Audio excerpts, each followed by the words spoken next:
confusos. Todos mis sentidos estaban mezclados. Veía, oía, olía y sentía todo a la vez. Recuerdo que poco a poco una luminosidad cada vez más intensa me presionaba los nervios.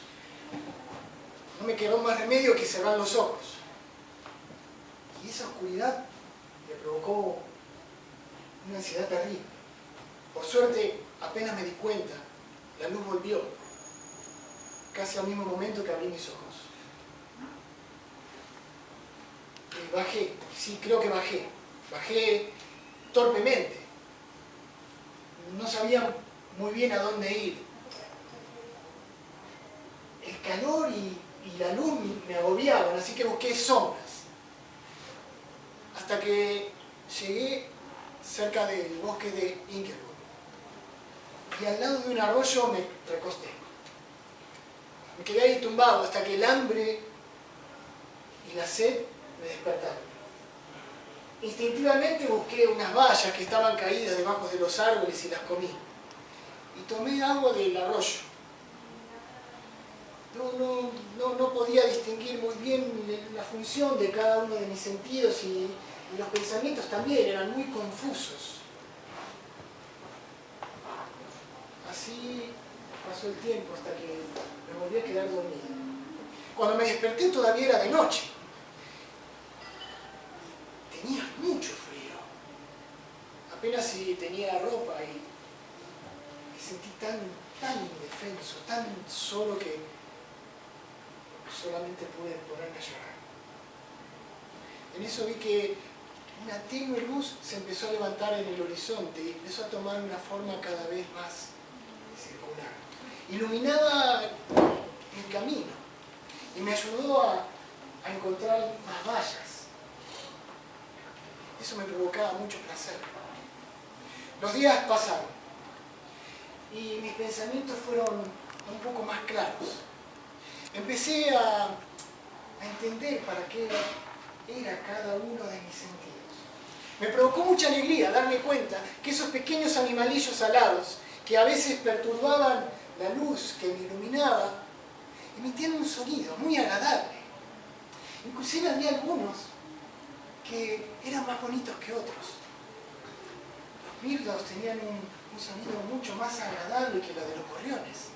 Traté de imitarlos, traté de expresar mis propios sentimientos, pero el sonido que salía de mi garganta era tan tosco, tan brusco, que me asustó.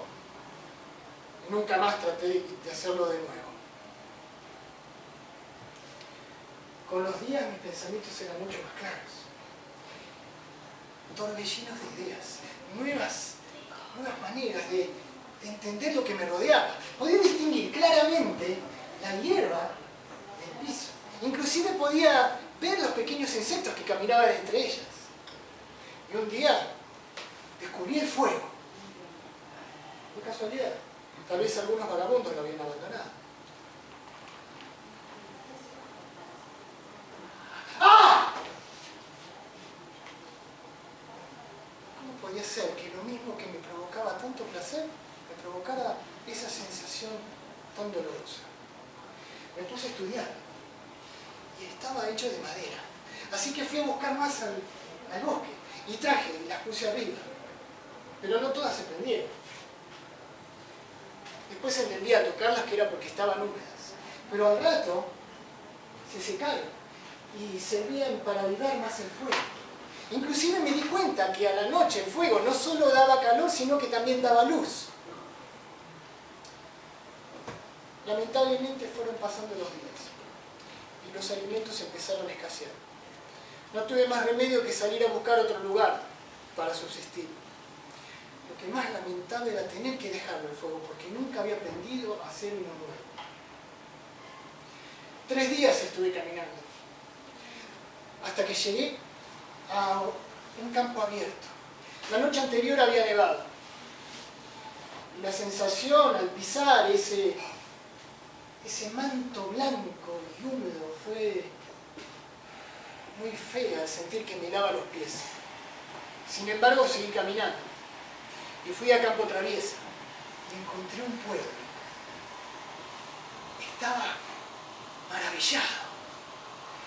Las pequeñas cabañas, las casitas de paredes blancas y techos rojos. Había quesos en las ventanas y algunas casas tenían pequeños jardines. Así que me acerqué y pude ver que adentro de las puertas estaba seco.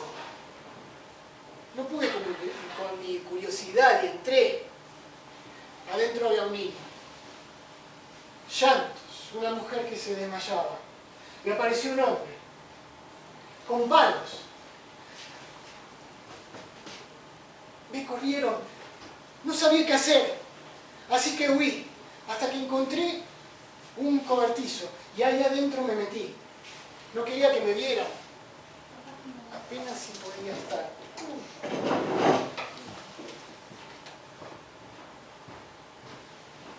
Y me puse a pensar en las cosas que me habían sucedido. Recuerdos fugaces, anteriores a mi existencia, me hicieron comprender que había un culpable. Y él tenía nombre. Él era el que me había hecho lo que yo era. Un monstruo, como me habían gritado.